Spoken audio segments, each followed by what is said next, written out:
The auction floor smelled like sweat, dust, and old blood. A large crowd of aliens gathered under the burning sun, their eyes filled with greed. Shouting, bidding, and laughter echoed from every corner. In the center of it all sat a girl. She was thin, too thin. Her skin, once a soft purple, was now dull and bruised. Her black hair was tangled and full of dirt. Flies landed on her face, her arms, and even her cracked lips. But she didn't move. She didn't even blink. Her name was Kari, though no one here cared to ask. She sat on the hot metal floor, chained by the wrists and ankles. She had been here for hours, or maybe days. Time no longer mattered. Her eyes stared at the dirt, half closed, waiting for nothing. The auctioneer, a fat alien with 4 eyes and gold teeth, stood beside her, waving his arms. 100. Credits, no? Fine, 50. Come on, she eats very little. The crowd laughed. She looks broken, someone shouted. Not even worth cleaning, said another. Still, no one stepped forward. Kari had been sold many times before. Each time she was returned. Defective, they called her. Too quiet, too slow, useless. Now, no one wanted her, not even for free. Then from the back of the crowd, a man walked forward. He was tall, covered in dust, and wore an old brown coat. A human. His face was plain, his eyes tired but kind. His name was Eli, though no one here cared either. The auctioneer laughed when he saw him. You again? Looking for spare parts? Eli didn't answer. His eyes were fixed on the girl. Kari didn't notice him at first. She thought it was just another person come to laugh, another set of eyes to judge her. But then she heard something strange. Silence. The crowd stopped mocking. She looked up and saw Eli standing in front of her, quietly studying her face. Not with disgust, not with pity, just looking. She's dying, the auctioneer said, barely breathing. Probably sick, but hey, you want her, I'll give her for 10.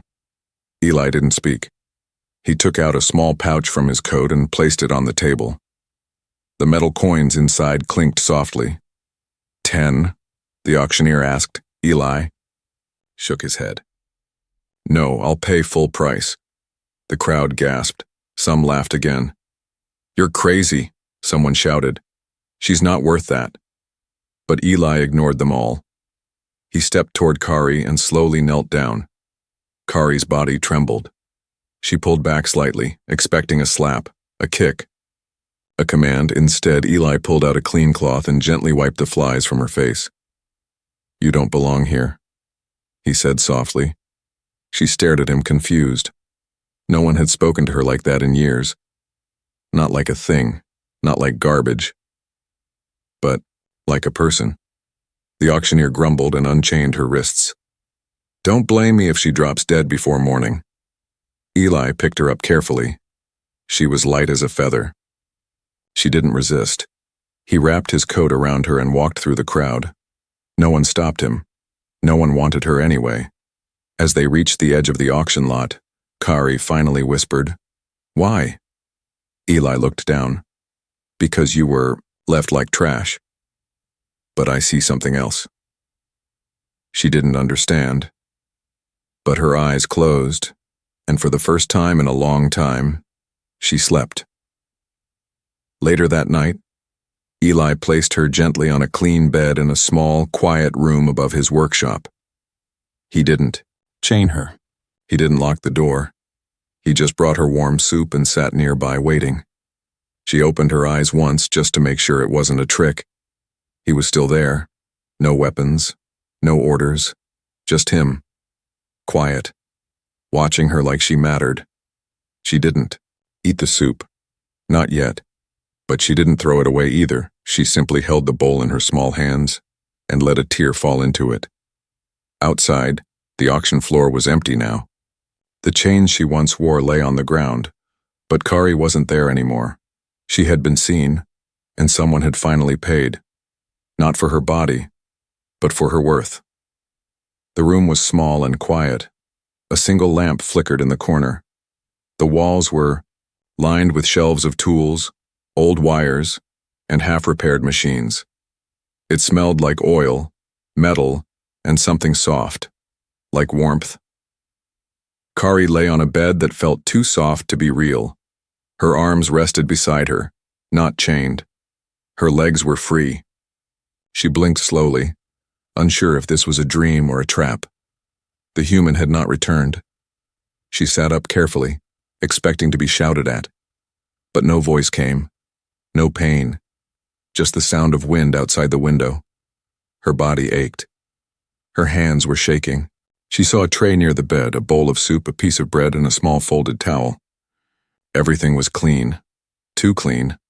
She looked at her own skin, still dirty, still covered in old bruises and dried blood. Why would he feed something like her? Downstairs, Eli worked quietly on a broken power coil. Sparks flew as he adjusted a wire. The shop was quiet, except for the soft hum of his tools. He hadn't heard her speak again since that one word at the auction.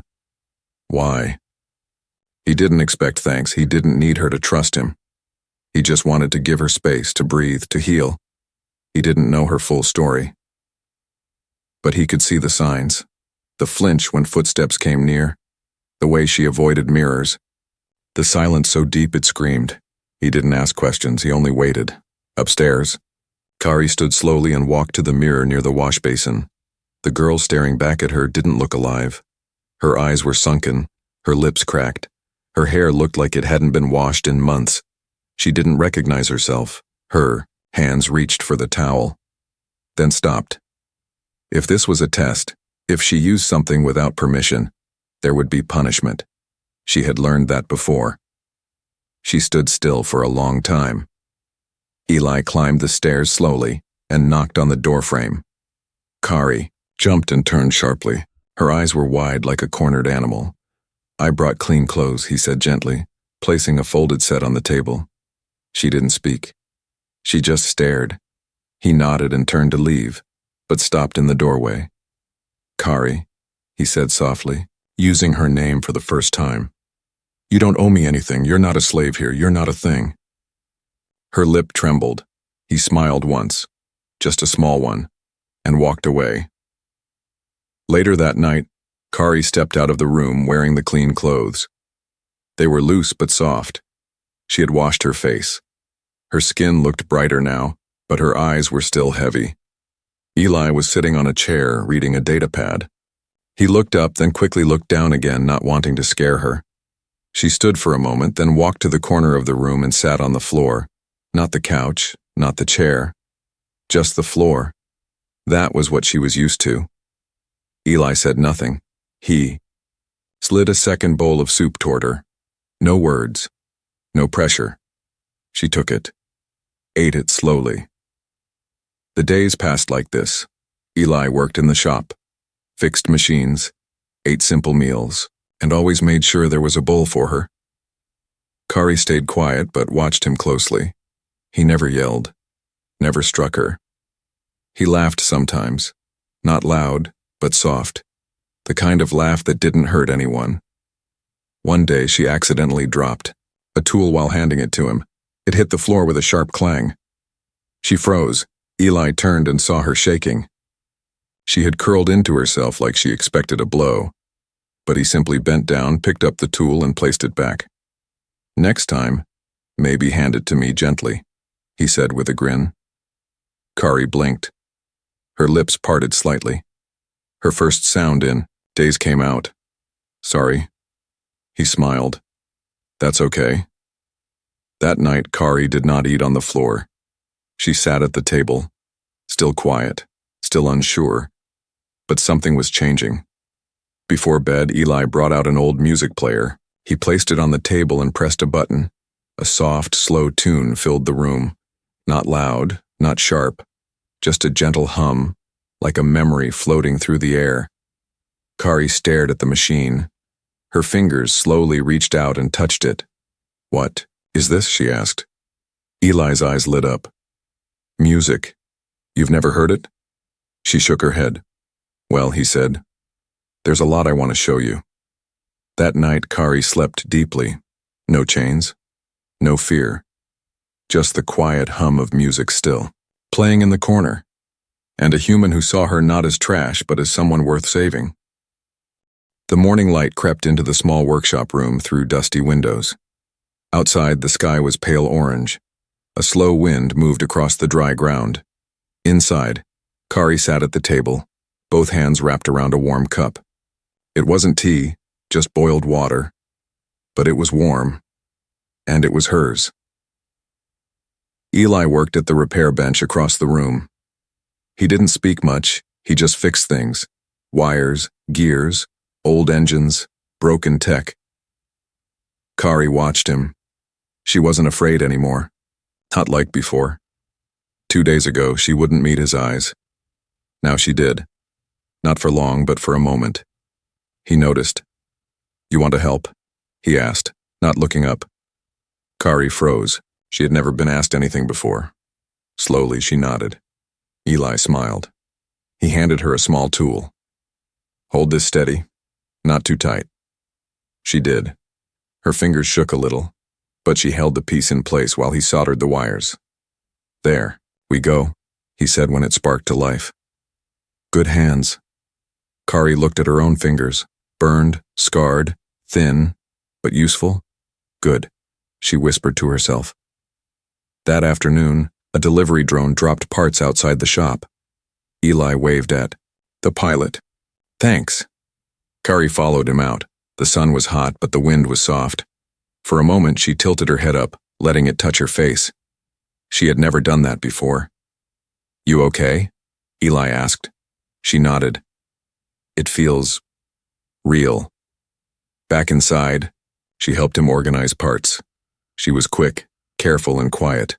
At one point, a wrench slipped from the shelf and hit the floor hard. The loud sound echoed. Kari gasped and stepped back, arms raised to cover her head. Eli turned fast, confused. But then, he understood. He didn't go to her. He didn't speak right away. He simply knelt, picked up the wrench, and placed it back. Then, he looked at her and said, "It's okay. You're not in danger here." Her arms dropped slowly. I thought you'd be angry," she said. "I get angry at machines," Eli replied, smiling gently. "Not at people." That night, she asked for a second blanket. Not because she was cold, but because she wanted to sleep on the floor again near the music player. Eli nodded. "Wherever you feel safe." He didn't push her to change.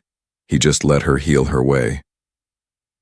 The next day, something strange happened. A child, an alien boy with blue skin and 3 eyes, ran into the shop. "Eli, my hoverboard broke again." Eli laughed. "Because you jump off roofs with it, Toma." Toma smiled, then noticed Kari. He waved. "Hi." Kari stepped back, unsure. "Eli," said Kari, "this is Toma. He comes here often to break things." Toma laughed. "And you fix them?" Kari didn't know what to say. No one her age had ever spoken to her kindly. Toma didn't stare or ask questions. He just sat on a crate and waited. Later, as Eli fixed the board, Kari asked, "Why is he not afraid of me?" Eli looked at her. "Because there's no reason to be." That evening, Kari walked through the shop alone. She touched tools carefully like they were made of glass. In the corner, she saw a cracked mirror. Her reflection was better now, cleaner, brighter. Her hair was washed, her eyes clearer. She didn't look like a slave anymore. She looked alive. Before bed, she brought Eli a small cloth she had cleaned. "You dropped this," she said. Eli took it. "Thank you." He paused, then asked, "Can I ask something?" Kari nodded. "Do you remember your parents?" She looked down. "Not really. I was taken when I was small. They called me a returned product." Eli said nothing. He simply sat beside her on the bench. Kari looked up at him. "But you treat me like I'm someone." "You are," he said. She asked, voice soft. "What someone?" He didn't answer at first. Then finally he said, "You're Kari. That's enough." She turned her face away so he wouldn't see the tears in her eyes, but he knew. And for the first time in her life, Those tears didn't come from pain. They came from being seen. The sun was setting behind the rust-colored hills. The wind blew softly across the old buildings, and the workshop glowed with warm yellow light. Inside, Kari was sweeping the floor. She wasn't told to do it. She just wanted to help. Each day she felt stronger, less like a ghost and more like a real girl. Eli sat at the workbench fixing a broken radio. The room was calm, peaceful. Then came a knock. It was hard, sharp, not like the soft tapping of a customer. Kari froze. Her hands tightened around the broom. Her breath stopped. Eli looked up. He felt it too. Something was wrong. He opened the door, slowly. Outside stood a tall alien with greasy skin, a wide mouth, and metal rings in his nose. 2 armed guards stood behind him. Kari peeked through the side curtain. Her blood ran cold. It was the dealer, the one who used to own her, the one who sold her like trash. "Long time, human," the dealer said with a smirk. "Got something that belongs to me." Eli didn't move. "No, you don't." "Oh, I do. Little purple thing with big eyes. She's registered to my name." "She's not yours," Eli said. His voice was calm, but firm. The dealer held up a data chip. "Proof. Trade contract. Her sale was reversed. She's still mine by law." Eli crossed his arms. "She's not property." "She is my property," the dealer snapped. "And you're harboring stolen goods." Kari's legs shook. She backed away from the window, heart pounding. The walls felt smaller, the air thinner. She whispered, "He's going to take me." Eli stepped out and closed the door behind him. "You came all this way just to make threats?" he asked. The guards stepped forward, rifles ready. "No threat," the dealer said. "Just business. You hand her over or I take her by force." Eli stared at them. "You'll leave. Now." The dealer grinned. "What'll you do? Throw a wrench at us?" Inside, Kari was breathing fast. She crouched behind a cabinet, hands over her head, but then her eyes fell on something. The music player. Still playing. Still calm. She stared at it. Then at the soft bed, the warm lights, and her clean hands. This was her home now, and he wanted to rip it all away. Her fear turned into something else. Fire. Outside, the guards took a step forward. Eli didn't back down. "I'm giving you 5 seconds," he said. The dealer laughed. "Or what?" Suddenly, boom! A bright flash exploded near the guards. Smoke filled the air. A loud crack rang out. Everyone ducked. Kari had thrown one of Eli's spark charges from the upper window. It hit the dirt beside the guards and burst into flames. The guards dropped their weapons and ran back. The dealer shouted, "What the hell?" Kari stepped outside holding another charge in her hand. "I'm not yours," she yelled. The dealer turned in shock. "You little—" Eli stepped in front of her. "You heard her." For the first time, the dealer looked unsure. Eli took out his ID chip and tapped it against the dealer's. "I'm filing a protection claim. You try anything again and your name's going on the intergalactic abuse list." "You wouldn't dare," the dealer spat. Eli stepped closer. "I already did." A soft beep came from the chip. Confirmation sent. The dealer's eyes narrowed. "You're gonna regret this." Eli stared him down. "No, you are." The dealer turned, growling. His guards picked up their rifles and hurried behind him. As their ship roared off into the night sky, silence returned. Kari stood beside Eli, her hands shaking, but she didn't drop the charge. Not this time. Eli looked at her and smiled. "That was brave." Her voice was low but steady. "I don't want to run anymore." "You won't," he said. "Not while I'm here." She looked at the stars above, then back at the shop. It was still standing. She was still free. This time, she had chosen to fight, and that changed everything. The stars outside blinked gently in the black sky. Inside the shop, all was quiet again.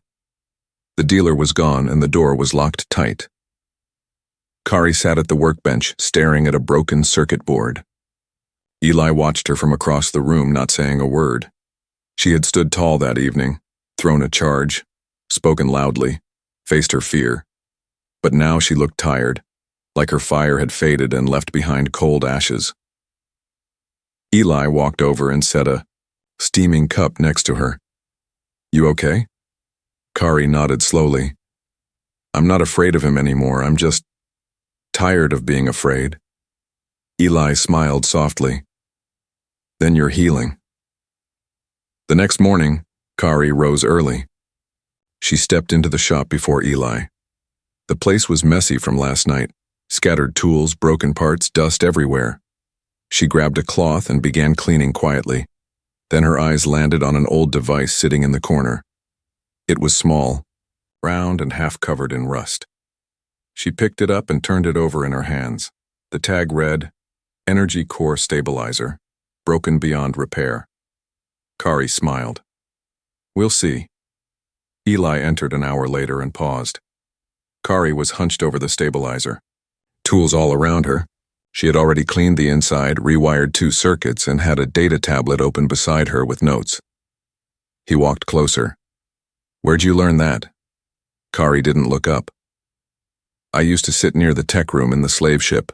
I wasn't allowed inside, but I listened." Eli leaned on the table, impressed. "Well, you listened real well." Kari glanced at him, just a hint of pride on her face. "Can I fix it?" "You're halfway there already." By noon, the stabilizer blinked green, fully functional. Eli picked it up and turned it in his hands. "I've had this for a year. Couldn't even get it to turn on." Kari wiped grease from her fingers. "Sometimes machines don't need force. They just need someone to understand them." Eli looked at her, thoughtful. "That's true for people too." Kari didn't reply, but she smiled, a real smile. Word spread fast. That afternoon, a merchant stopped by. His delivery bot was frozen mid-cycle. Eli started to speak, but Kari gently stepped forward. "Can I try?" The merchant looked unsure, but Eli nodded. "Let her." 5 minutes later, the bot's eyes lit up and it rolled forward smoothly. The merchant blinked. "How'd she do that?" Eli chuckled. "She listens." The merchant handed her a silver coin. "You ever want a job, you come find me." Kari held the coin like it was treasure. Not because of its value, but because it was the first thing she had ever earned. Each day, Kari fixed something new. A communication unit, a heating vent, even a voice recorder with cracked audio. Customers began asking for her by name. "Is Kari in today?" Kari's hands are better for small parts. She fixed my unit in half the time. Eli watched it all with quiet pride. He didn't push her forward.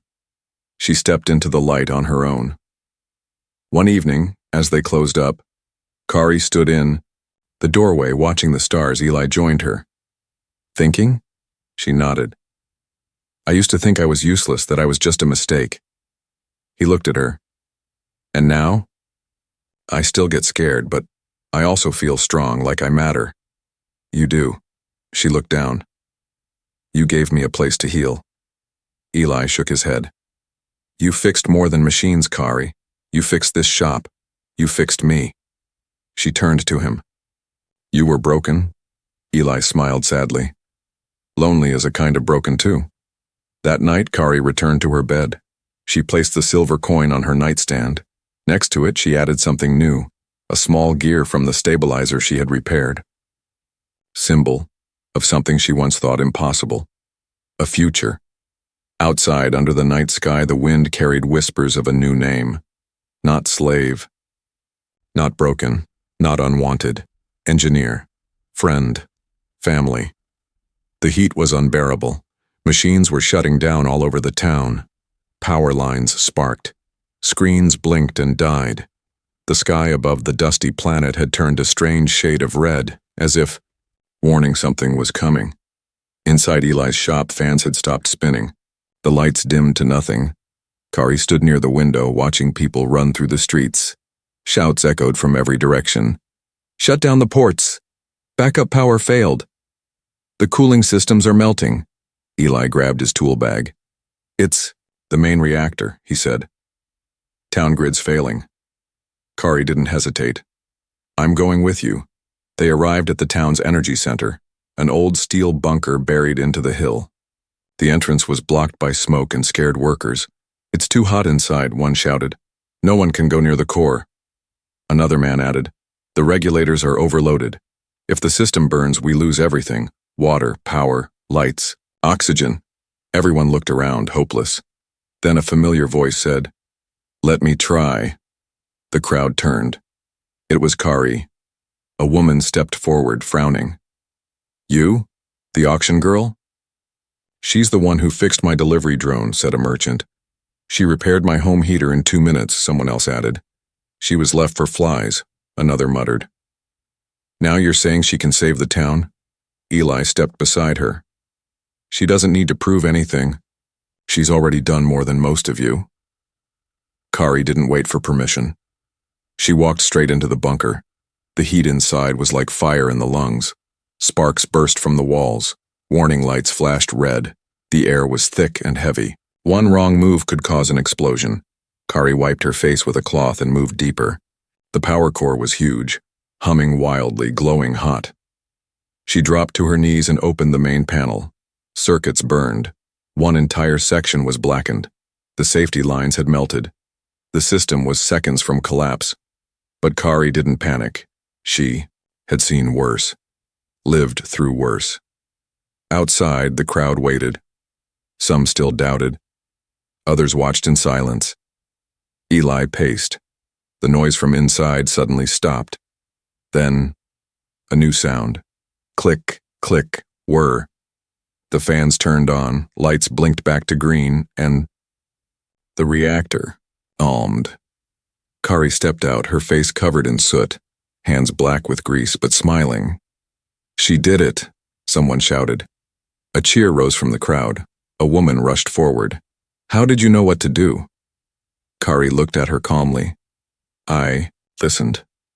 Where did you learn that? Kari glanced at Eli. From the one who didn't throw me away. By evening, the town was glowing again. Lights filled the streets. Children laughed. Music played. Kari sat on a bench outside the shop, resting. One by one, people came.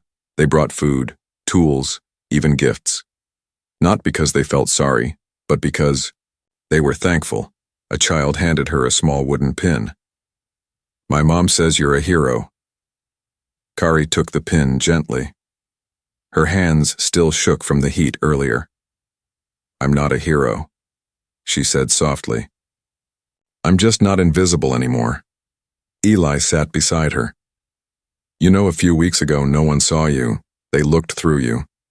Kari nodded. And now they don't stop staring. They're not staring, Eli said. They're seeing. She looked down at the wooden pin. It was carved into the shape of a gear. Simple. Beautiful. They only saw my skin before, she whispered. Not the rest of me. Now they see your worth. That night, Kari placed the pin beside the silver coin and gear on her nightstand. Her hands brushed over them like sacred treasures, not because they were valuable, but because each one told the same truth. She mattered, the girl they mocked, the girl they left, the girl they didn't want, had become their hope. The market was crowded again, same dust, same heat, same auction stage. But today it wasn't full of shouting or laughter. It was quiet. People stood still, waiting, watching. Something felt different. At the center stood Kari, but she wasn't chained. She wasn't dirty. She wasn't broken. Her chin was high, her clothes clean, her eyes calm. A metal pin shaped like a gear rested on her chest. It wasn't fancy, but everyone knew what it meant now. She had saved them, and now she had returned to the place where they once left her to rot. Eli stood behind her, tools strapped to his belt, just like always. But he didn't speak. This was her moment. Kari walked to the old auction stage and stepped onto it slowly. The wood creaked beneath her feet, just like it had the day she was sold for nothing. She turned to the crowd. I used to sit here, she said, voice steady. Chained, dirty, afraid. People looked down, embarrassed, silent. I remember the flies, she continued. They landed on my skin. No one else did. A child in the crowd whispered, "Mama, is she the girl who fixed the lights?" The mother nodded. "Yes, dear." Kari kept speaking. "You didn't want me. You saw nothing in me." She paused. Her voice softened. "But one person did." She looked at Eli. "He didn't try to own me. He didn't try to fix me. He just treated me like a person." From the back, the old auctioneer watched. His gold teeth didn't shine today. He looked tired. Small. Kari turned her eyes toward him. "You said I was worthless." He said nothing. She smiled gently. "You were wrong." She stepped down from the stage, walked across the dusty lot, and stopped at the very spot where she had once knelt with her head down and hands bound. She bent slowly and placed a flower. Small, bright purple. Then she stood up again. "I leave this here," she said, "for the girl I used to be, the one no one saw." The crowd remained silent, not out of disrespect, but out of awe. Kari didn't cry. She didn't shout. She simply turned, took Eli's hand, and walked away. Later, in the shop, they packed boxes. Their business was still running, but Kari had bigger dreams now. A nearby academy had offered her a full apprenticeship, said she could study real engineering. Design machines no one had ever built. She accepted. "I never thought I'd leave this place," she told Eli. "You don't have to," he replied. "This will always be home." She nodded. "But now I want to see what else I can become." Before she left, she placed 3 items on the workshop shelf. The coin the merchant gave her, the gear from the first device she fixed, the wooden pin the child gifted her. Above them, she placed a small tag, proof that I was always enough. The shuttle came at sunrise. Kari wore a clean jacket, tools at her side, and hope in her heart. The same crowd that once ignored her now gathered to wave goodbye. Even the auctioneer came. He didn't speak. He just nodded. Ashamed, maybe, but respectful. Kari gave him a small nod back. Forgiveness didn't need words. Eli hugged her tightly. Proud doesn't even begin to cover it. She smiled.